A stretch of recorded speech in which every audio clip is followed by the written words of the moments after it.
Hey, what's going on, everybody? Welcome back to the channel. It's the CD guy, Johnny Z here. Thanks so much for tuning back in. And today it's time for Talking Albums number 28, and I'm going to be ranking my top 15 albums from 2021 in rock and metal. So for followers of the channel, this is usually New Music Monday here, but there wasn't any new music on my radar that I wanted to review this week, so I thought, why not just review all of the new music for 2021 and rank my top 15 rock and metal albums from this year. I would have done a top 10, but there's just so much information to unpack, so I think a top 15 is fair, right? So my first pick, number 15, is going to be Mammoth, WVH. Really solid album here. I believe Wolfgang Van Halen plays all of the instruments on this album. Of course, Wolfgang was in Van Halen for a number of years, the son of Eddie Van Halen. Following Eddie's death, Van Halen would, of course, disband, and Wolfgang now doing his own thing with Mammoth WVH. Released his first album this summer. It got a lot of attention when it first came out, so I thought, what the heck, I'll pick this up. And I listened to it, and I was really surprised. It was a really solid release, right? This is a great modern rock album, I think. And some standouts for me here: Mr. Ed, Horribly Right, Epiphany, Don't Back Down, Circles, Mammoth, Stone, and to close things out, Distance is a really meaningful song, right? Wolfgang Van Halen does a really great job playing all the instruments on here, and that's an awesome album cover too, right? Really good stuff, and definitely a solid release. I'm really looking forward to hearing more from Mammoth WVH in the coming years, so my number 15 on the list. Coming up at number 14, I'm going to go with Moral Hygiene by Ministry, the American industrial metal band, releasing their first album since Americant in 2018. And I find this album to be very fun, right? Very heavy as well. A lot of political commentary here by Al Jorgensen. And some standouts for me, I'm going to go with Alert Level, Good Trouble, Disinformation, Search and Destroy, maybe my favorite song off the album. Broken System, Believe Me, We Shall Resist, all really good stuff, right? Like I said, a very fun album off Nuclear Blast Records, and I think Al Jorgensen just does a really good job here. My number 14 on the list, Moral Hygiene by Ministry. Coming up at number 13, I'm going to go with In Another World by the rock legends Cheap Trick. Just a really good, fun album, right? A feel-good summertime album is definitely what it feels like, and the first track, The Summer Looks Good on You, is kind of a testament to that, right? All about the summertime and, having fun, feeling good, things like that. Definitely a lot of good vibes off this album, and some standouts for me here. Like I said, The Summer Looks Good on You, Quit Waking Me Up, the title track, The Party, Final Days, So It Goes, Light Up the Fire, Passing Through, Here's Looking at You. And then to close things out, Give Me Some Truth, the John Lennon cover. One of my favorite John Lennon songs. They do a really good cover of it here to close out the album. And like I said, it's a fun, feel-good album, and definitely one of my favorites of 2021. Coming in at number 13, I'm going to go with Leave a Scar by Dee Snider. Dee Snider, best known as the vocalist for Twisted Sister, but releasing just a bruising, blisteringly heavy album here in Leave a Scar, right? Definitely far and away, in my opinion, his best solo album. And just some standouts for me here. I Gotta Rock Again, All or Nothing More, Down But Never Out, Open Season, Silent Battles, Crying for Your Life, In for the Kill, Time to Choose is just so heavy, right? She is probably my favorite song of this album. It's so heavy and catchy at the same time. And then to close things out, track number 12, Stand. Just a really, really heavy album. Picked this one up on my birthday, actually, and definitely a standout from the summer. And all in all, my number 12 on the list of standout albums from 2021. At number 11, I'm going to go with Brighten by Jerry Cantrell, the vocalist and guitarist for Alice in Chains. Doesn't sound much like an Alice in Chains record, though, right? Sounds more like a Jerry Cantrell solo project, which, of course, it is, the first since 2002 when he released Degradation Trip. And just really, really solid here. Super melodic, right? I love Jerry's voice, right? He's a great riff master as well. And some standouts for me, I'm going to have to go with Atone, Brighten, Prism of Doubt, Black Hearts and Evil Done, Siren Song, Had to Know, Nobody Breaks You, Dismembered, and then Elton John cover to close things out, Goodbye. So just about the entire album, right? Actually, the whole album. Looking at the track listing on the back, this is a top-to-bottom great album. Really excited to have a new Jerry Cantrell album in 2021, right? Like I said, he hadn't released one in 18 years, so really cool to have another Jerry Cantrell album released. Some fun collaborations on here as well, right? Duff McKagan, Tom Morello, just to name a couple, and really, really good stuff. You can see Jerry on the back there, my number 11 on the list. Breaking into the top 10 now, I'm going to go with Smith Kotzen, the side project from Adrian Smith of Iron Maiden, and Richie Kotzen from the Winery Dogs, also formerly of Poison. Great guitar work on here, both men guitarists, and I love both of their voices. Adrian Smith, I didn't realize that he had such a great voice, and Richie Kotzen sounds a lot like Chris Cornell, reminds me a lot of Chris Cornell, and that's really a good thing, right? I love Soundgarden, so that's a really awesome touch as well. And some standouts for me here, taking my chances to kick things off. Running, Scars, Glory Road, Solar Fire, featuring Nico McBrain on drums.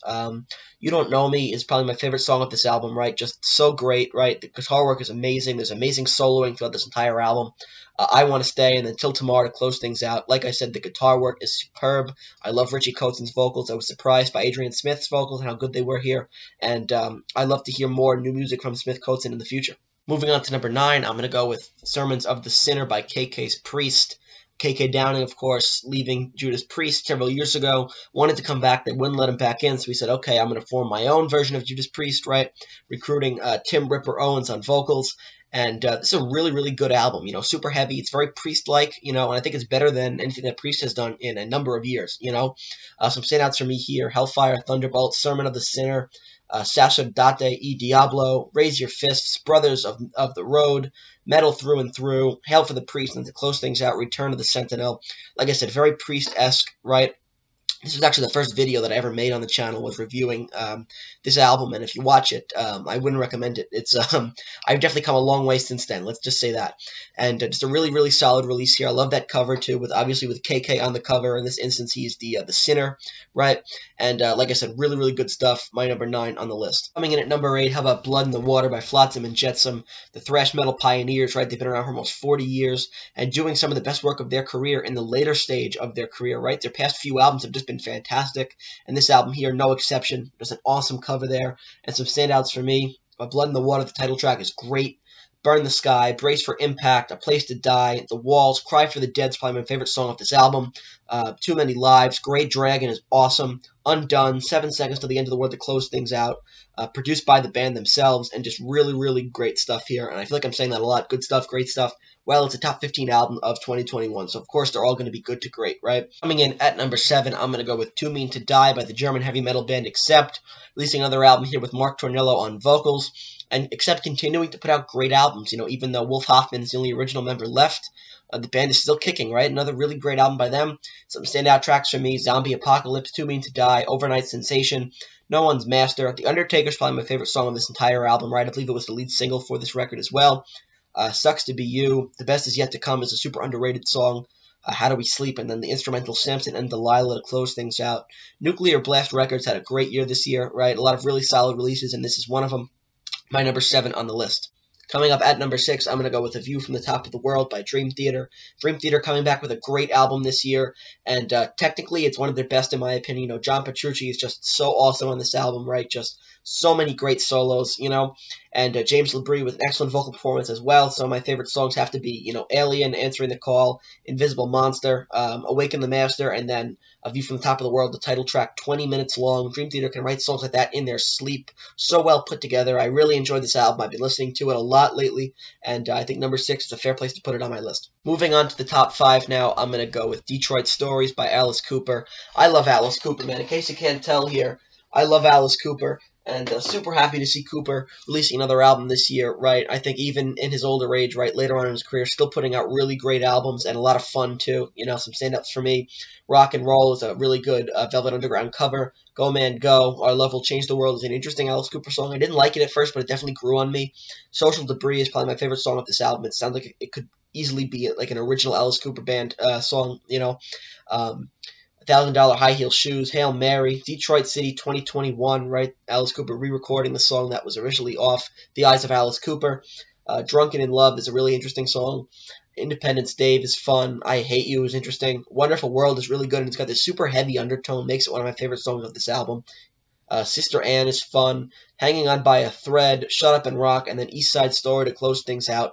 I think the key word here is fun. It's a really fun album. It's super catchy, and it's really everything that I could have asked for from an Alice Cooper album in 2021. Number 4 is going to be Persona Non Grata by Exodus, the American thrash metal band. And, when this album came out, I was very excited, but I was also pleasantly surprised with how high it ended up on my list. I didn't expect it to be this close to number 1, Such a great album here. Really heavy, super thrashy, right? Sounds like classic Exodus. Another one of those thrash bands that are doing some of the best work of their career later on, right? Some standouts for me here. Persona Non Grata, REMF, Slipping Into Madness is great. Elitist, Prescribing Horror sounds a lot like a Slayer song. Reminds me a lot of South of Heaven, right? Of course, Gary Holt was in Slayer for a number of years, so that might have something to do with it. The beatings will continue until morale improves is also really great. I believe the lead single for this album, Years of Death and Dying, Clickbait, and I actually talked about this in my Persona non Grata review, which I'll leave a link to that video in the description below. The middle part of this album is just so heavy, right? Definitely what makes this album, in my opinion, is that middle portion, really from Prescribing Horror through Clickbait, right? Just really, really good stuff smack in the middle of this album. Some other standouts here, Lunatic Liar, Lord, and then Anti-Seed to close things out is just such a great way, such a great album closer, right? Such a great way to close things out. And like I said before, I was pleasantly surprised with how amazing this album was. I was expecting a solid release by Exodus, but I was not expecting, like, you know, something in the top 5, something this close to number 1. And number 3, one of the biggest releases of 2021 was, of course, Helloween by Helloween, right? The big reunion album for the band after the Pumpkins United tour. Michael Kiske back in the band, and just a juggernaut of an album released by them. One of their best, just of all time, in my opinion, right? Out for the Glory to open things up is just amazing. Just blew my socks off when I first heard it, you know? Fear of the Fallen, Best Time, Mass Pollution, Angels is great, Indestructible. Robot King is my favorite song with this album. Just insane and just so catchy and heavy at the same time. You know, Skyfall to close things out, 12 minutes long, just a great way to close the album, right? Classic Helloween, and just, I get that vibe throughout the entire album. It's classic Helloween. It's exactly what you'd want from a Helloween reunion album, and they gave it to us, right? My number 3 on the list.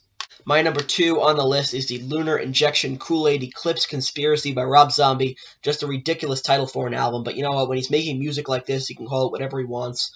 Just absolutely insane release by Rob Zombie. One of the best he's ever made, in my opinion, right? Definitely stands up there with Hellbilly Deluxe and The Sinister Urge and Educated Horses, right? Sounds like his early solo stuff as well, which is really awesome.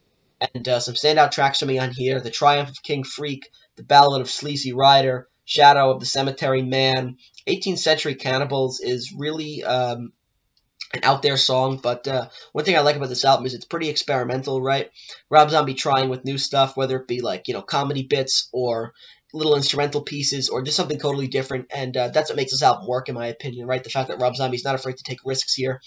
The Eternal Struggles of the Howling Man is such a great song, right? The Satanic Rites of Blackula, Boom Boom Boom, Get Loose, Serenity of Witches, and then into Crow Killer Blues, one of the best songs he's ever written, in my opinion. Just an amazing way to close out the album.